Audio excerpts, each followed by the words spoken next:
بسم اللہ الرحمن الرحیم صلی اللہ علیہ وسلم۔ صبح کا آغاز ماشاءاللہ فجر کی نماز سے ہو گیا، لیکن اعلیٰ حضرت امام احمد رضا خان فاضل بریلوی رحمۃ اللہ تعالی علیہ 14ویں صدی کے مجدد،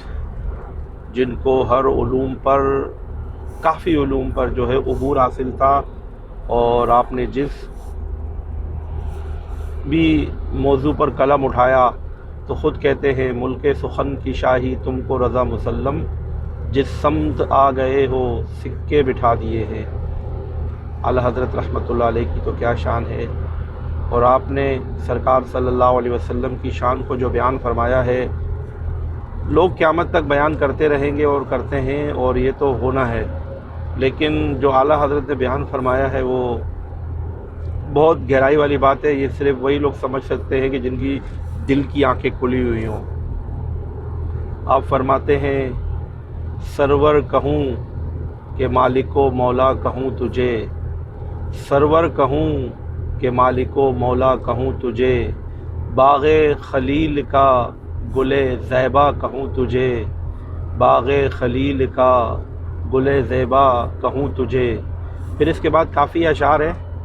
وہ آپ اکثر نعت خوانیوں میں اور ویسے نعتوں میں سنتے رہتے ہیں، لیکن مقطع میں پھر اعلیٰ حضرت رحمۃ اللہ علیہ نے ہمیشہ کی طرح کیل ٹوک کر ثابت کر دیا کہ آپ رحمۃ اللہ علیہ جو سخن کا میدان میں، اس میں بھی اس مقام پر فائز ہیں کہ آپ کا کوئی ثانی بننے آئے تو شاید مشکل ہے، لیکن رضا نے ختم سخن اس پہ کر دیا، لیکن رضا نے ختم سخن اس پہ کر دیا، خالق کا بندہ خلق کا آقا کہوں تجھے، خالق کا بندہ خلق کا آقا کہوں تجھے، سرور کہوں کہ مالک و مولا کہوں تجھے، باغ خلیل کا گل زیبا کہوں تجھے۔ سرکار صلی اللہ علیہ وسلم کی ذات بابرکات کی توصیف اور ثنا بیان کرنے میں کیا حکمت ہے اور کیا باریکی ہے اور کس چیز کا خیال رکھا جائے۔ اعلیٰ حضرت رحمۃ اللہ علیہ نے فرمایا نا کہ لیکن رضا نے ختم سخن اس پہ کر دیا، خالق کا بندہ خلق کا آقا کہوں تجھے۔ اصل میں حضور صلی اللہ علیہ وسلم کے دور سے لے کر آج تک کے جتنے بھی علماء حق آتے رہے، انہوں نے اس بات کی تعلیم دی، اور ایک بزرگ کا جو قول ہے، ان کا نام مجھے صحیح سے یاد نہیں آ رہا، تو اس کا مصداق ہے، یعنی کہ شعر یہ، لیکن اس کی تشریح یہ ہے کہ وہ بزرگ رحمۃ اللہ تعالی علیہ فرماتے ہیں کہ اللہ کے حبیب صلی اللہ علیہ وسلم کی حمد و ثنا بیان کرتے وقت آپ جس بھی درجے پر چلے جائیں، جاتے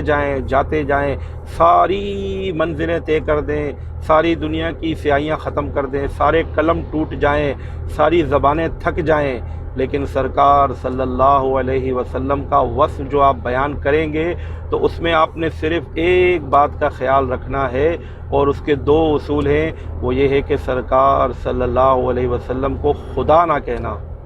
سرکار صلی اللہ علیہ وسلم کو خدا نہ کہنا، اور دوسرا یہ کہ سرکار صلی اللہ علیہ وسلم کو خدا کا بیٹا نہ کہنا۔ بس جب آپ کو یہ چیز ملوذ خاطر رہی کہ نہ وہ خدا ہے نہ خدا کا بیٹا ہے، تو انشاءاللہ تعالیٰ پھر آپ سرکار صلی اللہ علیہ وسلم کی مدح سرائی میں، سرکار صلی اللہ علیہ وسلم کی ثنا خوانی میں، سرکار صلی اللہ علیہ وسلم کی مدحت بیان کرتے ہوئے، وصف بیان کرتے ہوئے، آپ کی شان بیان کرتے ہوئے آپ اس مقام پر پہنچ جائیں گے کہ بس پھر بھی سرکار صلی اللہ علیہ وسلم کی جو شان ہے اس کا حق ادا نہ ہوگا۔ بس اسی بات کا خیال رکھا جائے، اور لوگ تنگ نظری کی دنیا سے باہر آ جائیں، اور وہ لوگ جو بہت زیادہ انتہا پسند ہیں وہ بھی سدھر جائیں، اور وہ لوگ جو بہت زیادہ بنیاد پرست ہیں وہ بھی سدھر جائیں۔ دین اسلام نے میانہ روی کی تعلیم دی ہے، اور دین اسلام بہت ستھرا دین ہے۔ میں یہاں دین کی تبلیغ نہیں کرنا چاہ رہا، علماء کرام موجود ہیں، میری کوئی مجال نہیں، لیکن صبح دل ہوا تو میں نے کہا آپ سے سرکار صلی اللہ علیہ وسلم کا عشق تھوڑا سا